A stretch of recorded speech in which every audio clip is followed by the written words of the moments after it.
Paco, take us through that play where you stripped the ball and got the fumble. Tell us what happened there. We was in was it cover 3? Was it cover 3? Yeah, it was cover 3, and my man he had ran a in-breaking route, and I had seen him through the quarterback, and I just came out. And the play before that, I tried to punch the ball out, and I missed. This time I was like, I gotta hit it. So, Did it look like a play where you didn't have time to make a tackle yet? Mm-hmm. You had to knock the ball loose because he was heading to the end zone. Yeah, so I just seen him coming at me, and someone else was trying to tackle him. I'm not sure who else, but the ball is loose when you're running. Especially towards the end zone. The receivers tend to ease up. Think they have an easy touchdown, and that's when I struck. Have you ever done that before? No, this is the first time. Steve, here to follow up on that. You've played football for a long time. Have you ever made a bigger play? No, I think that's a bigger play I've ever made in my whole career. Congrats. Thank you.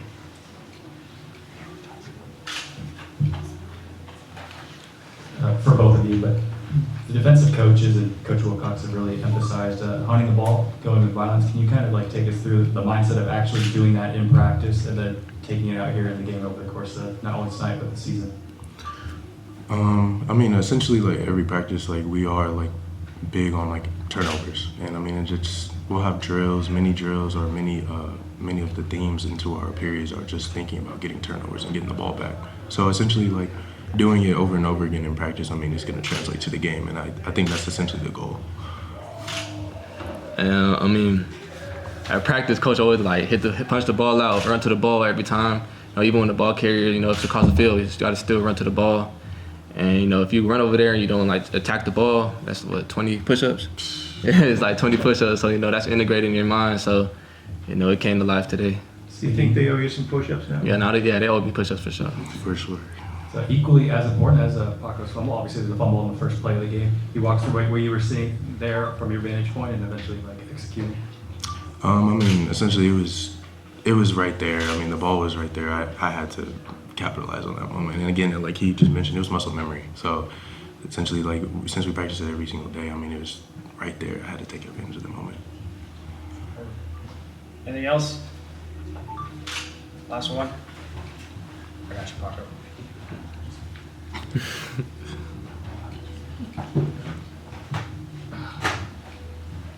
I was just wondering if you guys can speak on the nice student crowd you guys had in today's game. They were loud and having good energy, and how did that feed off in the game?